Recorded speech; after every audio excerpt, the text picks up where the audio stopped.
buvo šneka, kad norėtų pasisakyti gerbiamas Lapikaitis, jeigu taryba sutinka. Sutinka, tai prašom. Jam neaktualu kaubojų rengimas. Gerbiamas merė, tarybos nariai. Kolegos, dėmesio. Aš norėčiau nuo klausimo pradėti, gerbiamas, pas jūs yra kokia sąmatinė vertė Jūratės gatvės? Taip, mes nekartą su jumis apie tai esam diskutavę, gerais variantais ir pas mane priėmėme ir mūsų specialistų lygmenyje yra diskutuota to klausimu. Taip. Taip, ačiū. Šitą Jūratės gatvės istorijos turbūt tikrai jau įėjo į Alytaus. Ji tęsiasi nuo 2000 metų iki šios dienos. 4 metais buvo padarytas projektas. 10 metais buvo numatyta įtraukti strateginį planą, numatyta 1,5 milijonų. Tačiau vėliau tos 1,5 milijono buvo atiduota Kauno gatvė. Galbūt ten jiem buvo ir per daug dadėta prie esamų ir jie tos pinigų įsistatyti nelabai ir galėjo. Tačiau,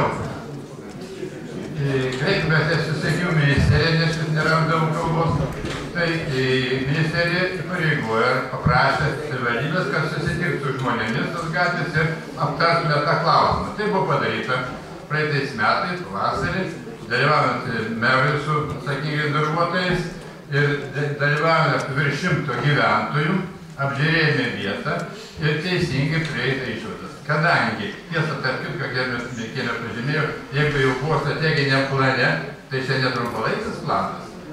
12 metų jis niekaip negalėjo dingti strateginio plano. Jeigu mes kiekvieną kadenciją vis keisite, vis išmesit priimtą, tai mes į švoto išeisime. Tai to susitikimo metu buvo prieita tokios, sakyčiau, rimtos nuomonės. Jeigu priešėtas projektas gal kainavo 2-3-5 milijonai, prieita supaprastinti, padaryti projekto korekciją ir įtraukti į strateginį planą ir darbus atlikti etapais. Jeigu leisim čia bus 1,5 milijono, aišku, galbūt 2 milijonų, 1,5 milijono, tai aišku atiduoti vienai gatvė, kada Alytuje daugiau gatvių, irgi rimtų, su Jūratės gatvė nelabai yra konkuruojančių. Tai sakyčiau, būtų neteisinga. Tačiau, jeigu nutarta supaprastinti, paliekant, juk ten eina ne pieva ta gatvė, yra sutaikintos gruntas. Reikia dviras skalda asfaltuoti, paliekant tik tai griovius. Nereikia šalygiauti tenai po priešėtimo, kai būtų koks prospektas. Prospektą nereikia šalygiauti.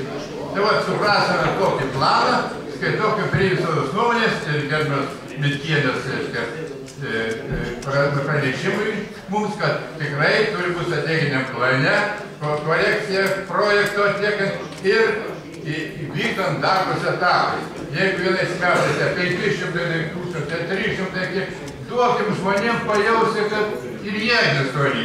Kadangi Jūratės gatvės atstovo nėra savivaldybėje, tai galbūt nelabai kreipiame dėmesį. Tad aš prašau jūsų, lenkiu prieš jūs galvą, jūsų gyventojų vardu ir tikiuosi, kad klausimas bus išspręstas teigiamai. Ačiū.